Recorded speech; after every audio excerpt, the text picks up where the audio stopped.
If Allah has assigned it on me, I will do it. If it's not assigned it on me, it's never going to happen. So basically, Allah subhanahu wa ta'ala is the ultimate source who have written my destiny. All I am doing is just facing and moving in one direction. As they conclude in this ayah, وَمَا تَشَاءُونَ إِلَّا أَنْ يَشَاءَ اللَّهُ رَبُّ الْعَالَمِينَ. If Allah does not want, that thing never happens. And if Allah wants, no matter what happens to you, eventually that thing will happen to you. So basically, we are tight-handed in this life. Just the opposite of this group, there are groups that are considered to be Mu'tazila, or they say that Allah subhanahu wa ta'ala has delegated our affairs to ourselves. Meaning that it is us who will do. It is based on our own desires. You go somewhere by your own desire. And in that place, something happens to you. A car runs over you. It is you who went there. Nobody has forced you to go in that place. You went to that particular area that had, for example, earth disaster, an earthquake, and the rooftop fell on your head and you died. It was you who went to that place. Nobody has forced you to do. The criminals, it is them who decide their own career. But what Ahlul Bayt alayhim as-salam say? Ahlul Bayt alayhim as-salam say neither road. Neither Jabriyun, that it is we are completely compelled to do things, nor we are completely free to do that. To do whatever we want. لا جبر ولا تفويض ولكن أمر بين أمرين. Meaning that I am not completely compelled, nor I am completely free. If I say I am compelled, Allah subhanahu wa ta'ala has designed already my future, then that defies the justice of Allah. Why? Because Allah subhanahu wa ta'ala is eventually creating hellfire and heaven. And based on our deeds, He sent us either to the hellfire or to heaven. So if He had already predetermined our destiny, have told me that I will be criminal, and I am acting, I am only fulfilling His will. Therefore, why would He punish me? You tie somebody's hand, throw him in the lake and tell him to swim. If you don't swim, I will kill you. I'll make you sink. We'll open his hand, keep him free, then he will swim and then he will be safe. But it doesn't make sense that you force somebody and at the same time you punish him. So to say that we are totally predestined to do something, it defies the justice of Allah subhanahu wa ta'ala. On the other side, if we say that we are completely free, in regard what Allah subhanahu wa ta'ala has asked, also we are challenging His power at the same time. Allah is the one who has created us, who has created the energy, who has created all our actions. So it is through His will we do things.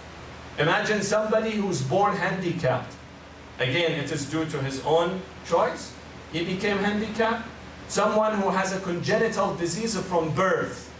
Did he choose to have that disease?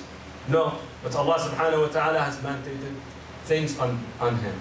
So what is the procedures? It is between those two, and here I need to explain that. صلوا على محمد وآل محمد.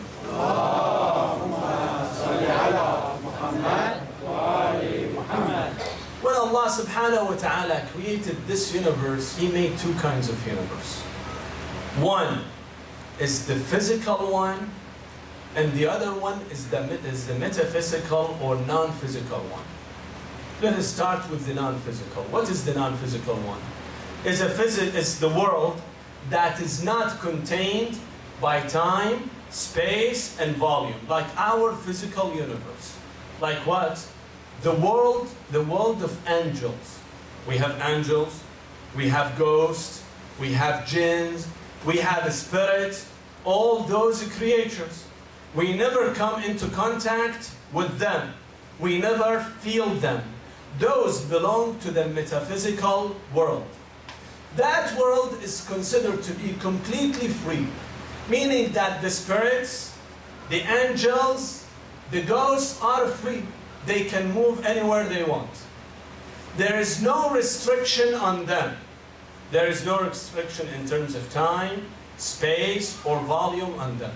They are completely free. Wherever they go, they can go.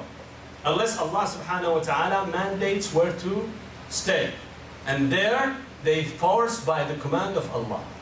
Other than that, there are billions of those things around us, but we do not feel them. Why? Because they belong to the metaphysical world. The other world is our world, is the physical one, is the one that we are contained and limited. It puts a limit on us based on a place, time, and volume. I have my own shape, my own weight, my own volume. I have been born in this family, in this culture.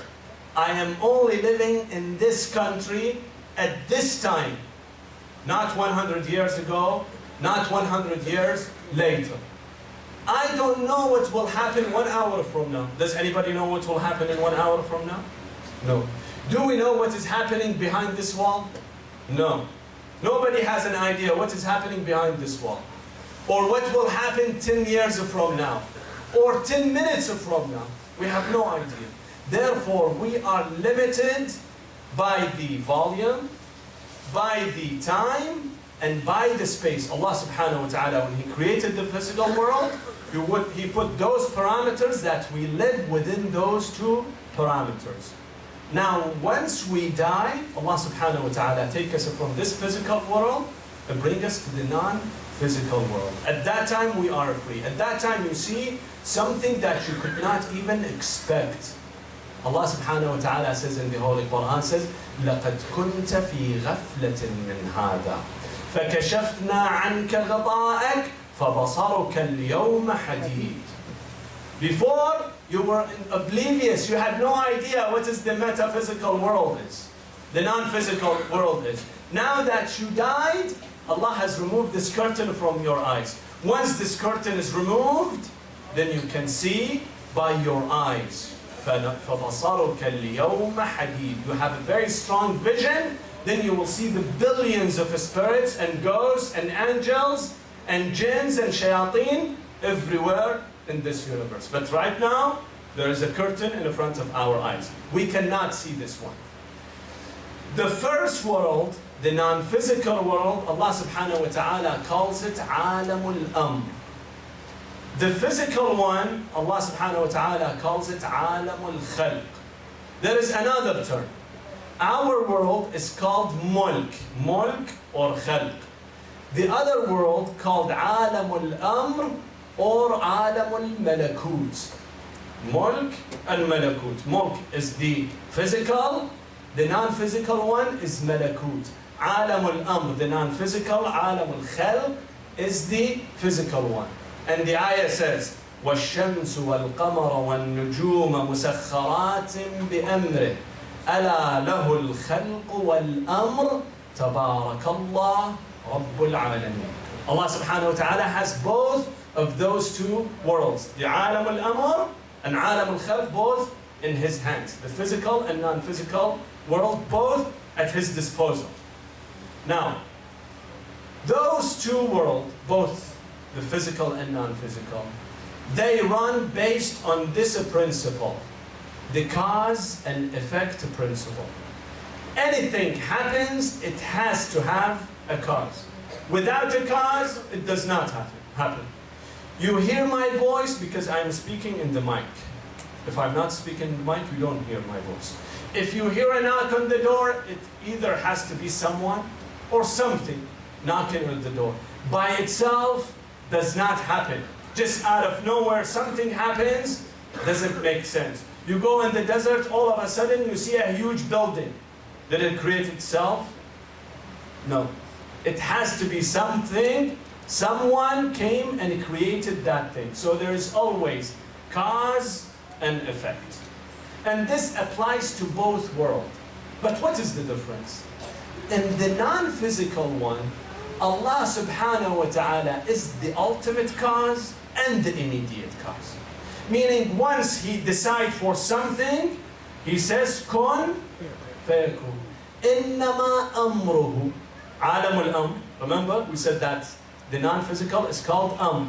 إنما أمره إذا أراد شيئا أن يقول له كن فيكون. Once he decides, says kun, that happens. Why? Because it's a free world. It has no limit, no boundaries. There is nothing to be intermediate between the two. He's the ultimate cause and the immediate cause as well. But when you come and look at our world, Allah subhanahu wa ta'ala, again, He's the ultimate cause. He's the ultimate driving force behind our physical world. But Allah subhanahu wa ta'ala also have put conditions. Take a seed. Grab a date seed and plant it on, on the ground. And water that. Do you guarantee that this becomes a tree? Can you say, you swear by God that next year you come and you will see a flourishing tree and it's giving you the... Why? Because it's governed by conditions, physical conditions. Like what? Number one, the ground has to be fertile. You cannot go and find a gravel or by beach in the sand and you dip it there. It doesn't grow. You have to provide minerals to it. You have to provide water to it. The sunlight has to come and beams at it. So there are so many conditions need to be applied to that seed in order to become a tree. Right? The same thing you can say about insan. When he's conceived, does any mating between husband and wife ensures a child? No. Again, the same conditions have to be applied. A fire, one of its effects, it burns things. But does it always burn? Here an object and here is a fire. Number one, you have to bring the object close to your fire. Otherwise, from distance, does the fire give heat? And does it ignite the object? No. You have to bring it. Again, the object should not be fireproof. The object should not be wet. When all those conditions meet, at that time Allah subhanahu wa ta'ala, you see, it makes the cause. When all causes come, then you think things will start to happen. But anything stops in between, that thing does not happen. So Allah subhanahu wa ta'ala has created us. When He has created us, He gave us a life. He said that you should live 150 years if you eat healthy, if you do not take drugs, if you do not drink alcohol, if you do not smoke, if you do not go to a polluted area, if you take rest, if you do not get agitated and mad at anything, and walk and take care of your body, all of those will ensure that you will live 150 years. All those causes are with you. The destinies are sitting next to you. But if you start taking drugs, if you drink, if you smoke, if you start to get angry and keep cursing people and shooting at people, then your life will end at 50 years old. Again, the destinies are all given. Allah subhanahu wa ta'ala has a beautiful ayah. Says, هو الذي خلقكم من طين. He created you from clay. ثم قضى أجلا. Then He determined a term on you. وأجل مسمى عنده. But there is another term with Him. Where? In the condensed form. Remember when I talked about the condensed form? So in the condensed form, Allah subhanahu wa ta'ala has designed multiple destinies. And every day, we have multiple destinies. Choose this, then you will end up being there. Then from there, you choose somewhere else, you get to that place. Then from there, you get to another place. Have you seen those puzzles in the newspapers for the kids? Tell them there is this little bird that can walk from there, either ends in the mouth of the alligator, or in the lake, or in the boat. You see those, and when they make them like a spaghetti? The same thing.